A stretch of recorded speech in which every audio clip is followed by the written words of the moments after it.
বর্তমান সরকারের চাওয়াবো এটি আমাদের ফুটপাত যেহেতু এটা একদম ক্লিয়ার করে দাও আমার মনটা ভালো। সাধারণত ফুটপাতে দোকানপাট থাকা মানে অনেক ক্ষতিকর চলাফেরার জন্য, ছাত্ররা চলাফেরার জন্য, সাধারণ জনসাধারণের চলাফেরার জন্য। এখানে যারা আছে ফুটপাতে দোকান করে তারা আসলে সরকারের নিয়ন্ত্রণে আছে এবং কি সরকার চাইলে ইচ্ছুত করতে পারে না।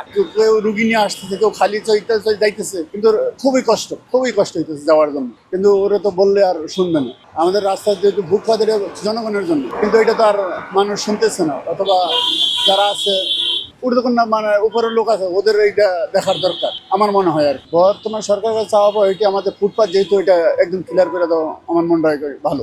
আমাদের 17 বছর এখানে দোকান চলতেছে এবং কি আমরা নোয়াখালীর ঐতিহ্যবাহী আল্লাহর দান নাম দিয়েছি।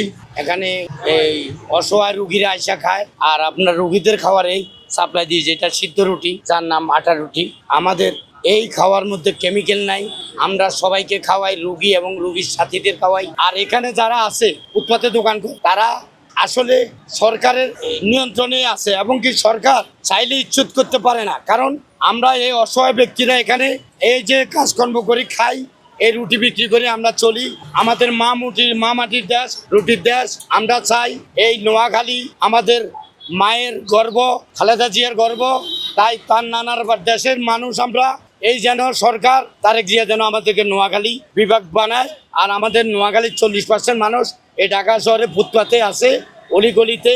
আমরা চাই আমাদের বিভাগ নোয়াখালী বানালে আমরা ফুটপাত থেকে দোকান ছাড়ি চলে যাবো, আমাদের নোয়াখালীতে আমরা ব্যবসা বাণিজ্য করুন। অবশ্যই জনগণে হাঁটতেছে, চলতেছে। আমি আসলে এটা খারাপ দৃষ্টিতে দেখি না, কারণ আমরা যা খানা দিই, এই যে কেমিক্যাল নাই, কম দামে খানাটা এটা এখানে পাবে না।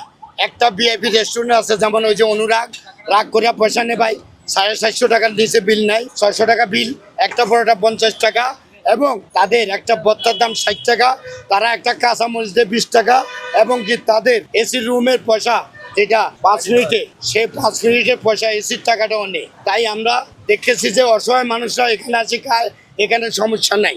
আর চলাফেরার মানুষ ঠিকই হাঁটতেছে, চলতেছে। আর তাদের উপকারার্থে আমরা ফুটপাতে বসে দোকানদারি করতেছি। দোকানপাট পাইতা যদি করে তাহলে জনসাধারণের, তো যারা মনে করেন ফুটপাত দিয়ে চলাফেরা করে তাদের জন্য অনেক সমস্যা। আবার অনেক সময় চিন্তা করলে যারা ফুটপাতে বসে তারা তো অসহায়, তারাও ভালোভাবে যে এক জায়গায় মানে একটা দোকান নিয়ে বসবে ওই রকম পুঁজি তাদের কাছে নাই। দুটার দিক দিয়ে খেয়াল করতে হবে। এদের দিক দিয়ে খেয়াল করলে জনগণের মানে ক্ষতি, আর জনগণের দিক দিয়ে খেয়াল করলে এদের ক্ষতি।